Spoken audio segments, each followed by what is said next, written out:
Olha só, vou explicar para vocês sobre o verdadeiro segredo para infartar.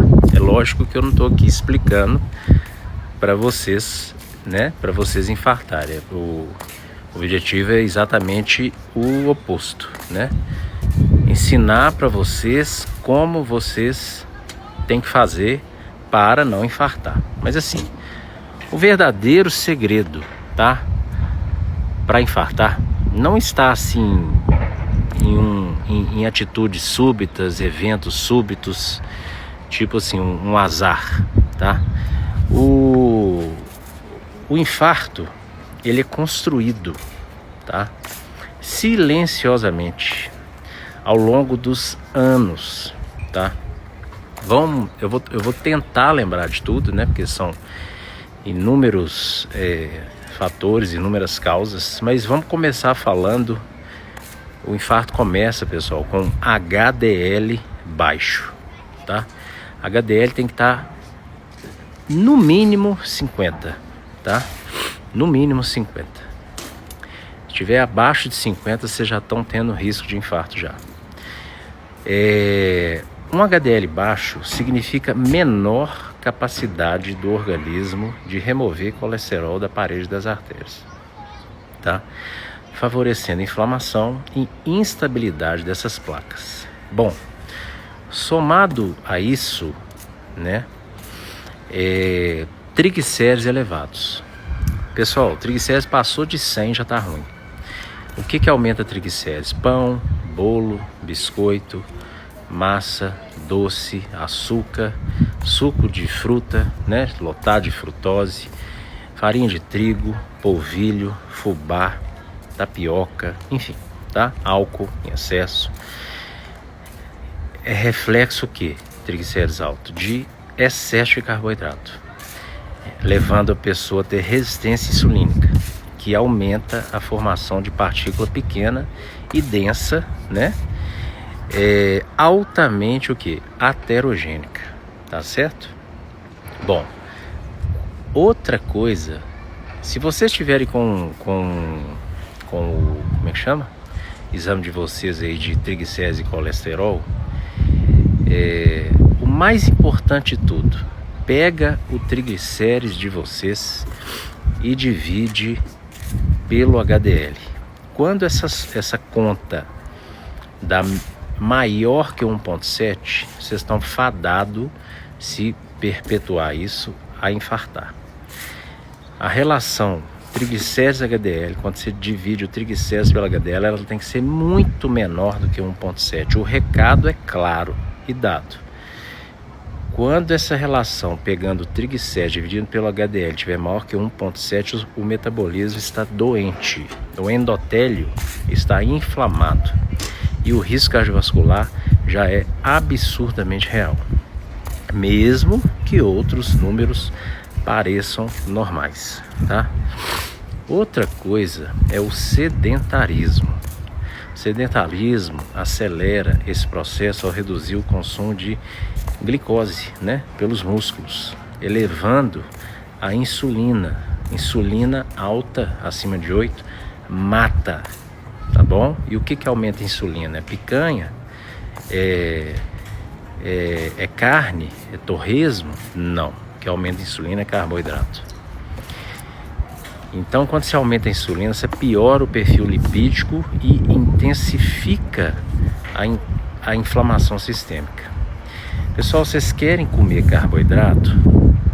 Para de comer arroz, para de comer feijão, para de comer pão, bolo, biscoito, né, macarrão, massa, farinha de trigo, polvilho, fubá. Come chuchu, come abóbora moranga, come abóbora italiana, come vagem, quiabo, jiló, aspargo. Você quer um carboidrato mais denso? Comam mandioca, batata doce, inhame, cenoura. Vai ficar comendo arroz e feijão pra quê? Arroz e feijão não serve pra nada, tá? Só pra ficar diabético e pra ficar gordo, tá? Pra ficar obeso.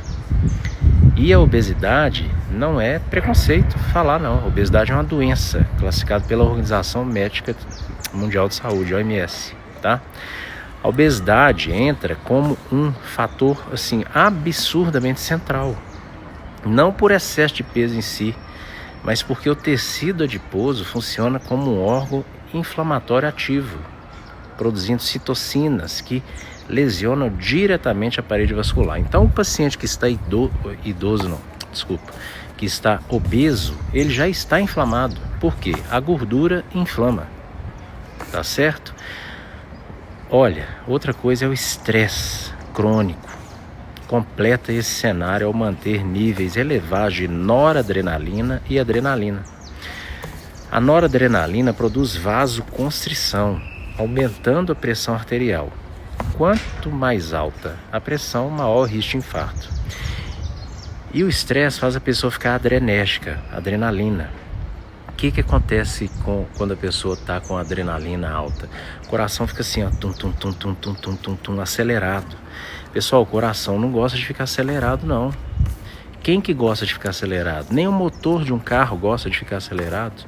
Se você ficar acelerando o carro, né, estourando o giro do carro, o que acontece com o motor do carro? Pode fundir. Mesma coisa no nosso coração.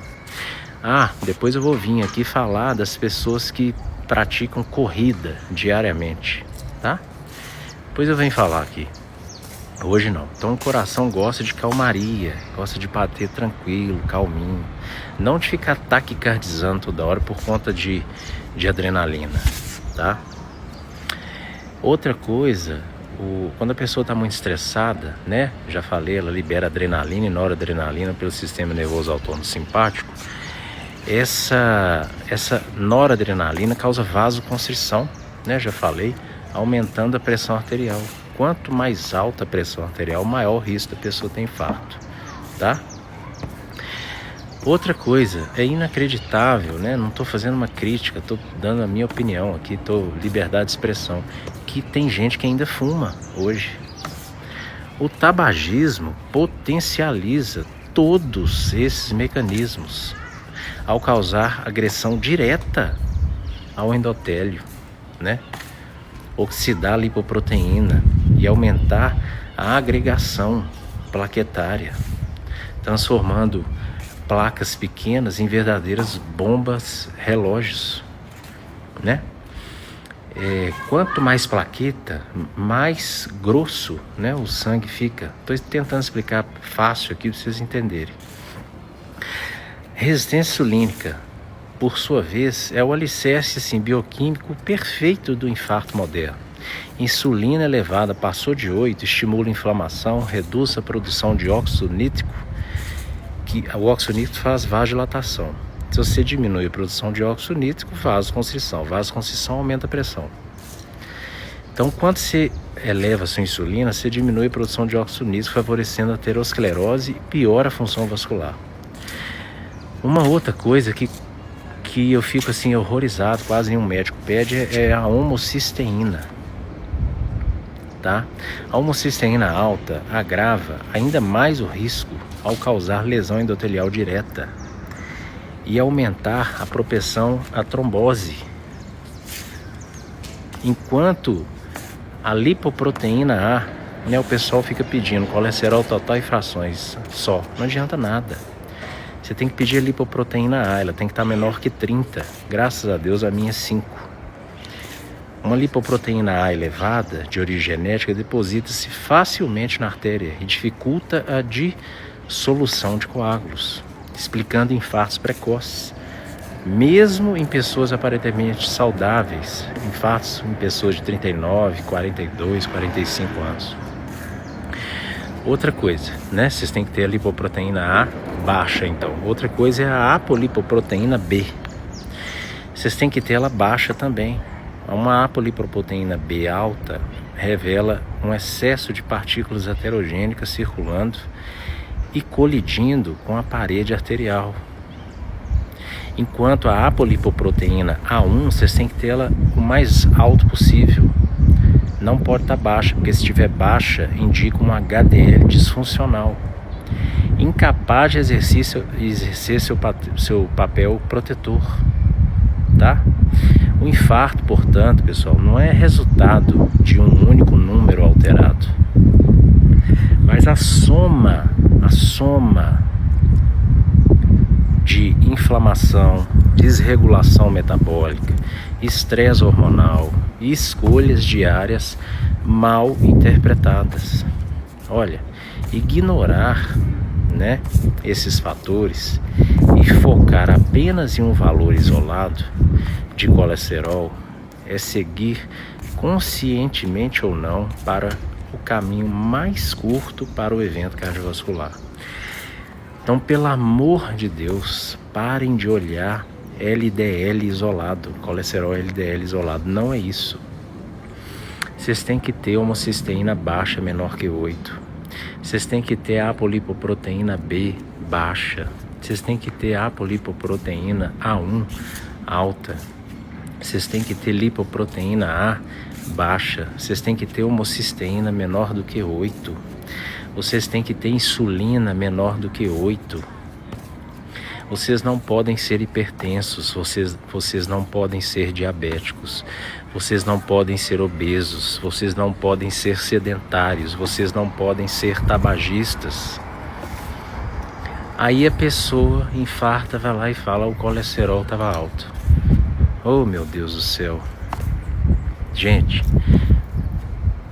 infarto é inflamação, é um organismo inflamado, tá? Mantenham os marcadores inflamatórios baixos, homocisteína, insulina, PCR baixo, VHS, que é hemossedimentação baixa, ácido úrico baixo, gama-GT baixo, marcadores inflamatórios, fibrinogênio baixo, até 280 estourando, dímero D baixo. Aí tem gente que me pergunta: nossa, mas você pede exame demais. Peço mesmo. Por quê? Porque tem que olhar a pessoa inteira, da cabeça aos pés. Ué, mas você está pedindo fibrinogênio e dímero D para quê? Para essa pessoa. Se ela não está com dímero D, por exemplo, se ela não está com falta de ar. Não estou pedindo para ver falta de ar, não. Estou pedindo para ver o risco dela ter um infarto, de um AVC, de uma embolia pulmonar, de uma trombose. Aí, se o fibrinogênio, o dímero D estiver alto, tem como baixá-los? Pessoal, é lógico. Tem inúmeras coisas. Vocês já ouviram falar em natoquinase, por exemplo? Enfim. Homocisteína alta, vocês já ouviram falar em piridoxal 5-fosfato, metilfolato, metilcobalamina e a trimetilglicina, que é a betaína, para baixar a homocisteína? A minha homocisteína é 2. Por quê? Eu faço uso de B6, B9, B12 e trimetilglicina betaína. Então, assim, eu tô falando aqui, eu sei que é muita informação e olha que eu devo ter esquecido de alguma coisa. Mas se vocês seguirem isso e manter isso que eu falei de ruim, tudo baixo, como é que vocês vão infartar? Lógico que tem outras causas. Por exemplo, eu atendi agora, né, semana passada, um paciente novo que infartou por causa de uso de cocaína. Aí já é uma causa assim super conhecida, né? Quando a pessoa usa cocaína, a cocaína ela causa vasoconstrição de artéria coronária.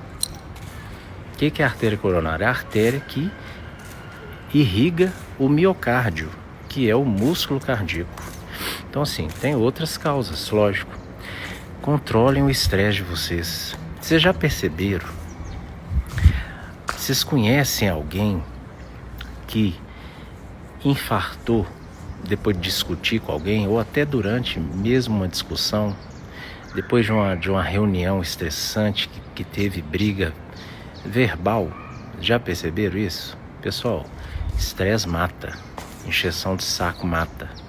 Vocês têm que sair, vocês têm que sumir de gente que faz mal para vocês. A pessoa começou a encher seu saco, começou a tirar sua paz, sai fora. Sai fora. Tô falando de todo mundo. Ah, mas é meu irmão, sai fora. Ah, mas é minha amiga, meu não sei o que, minha melhor amiga, sai fora. Inclusive família, tá? É isso. Beijo pra vocês, excelente domingo maravilhoso pra todo mundo. Olha aí, ó.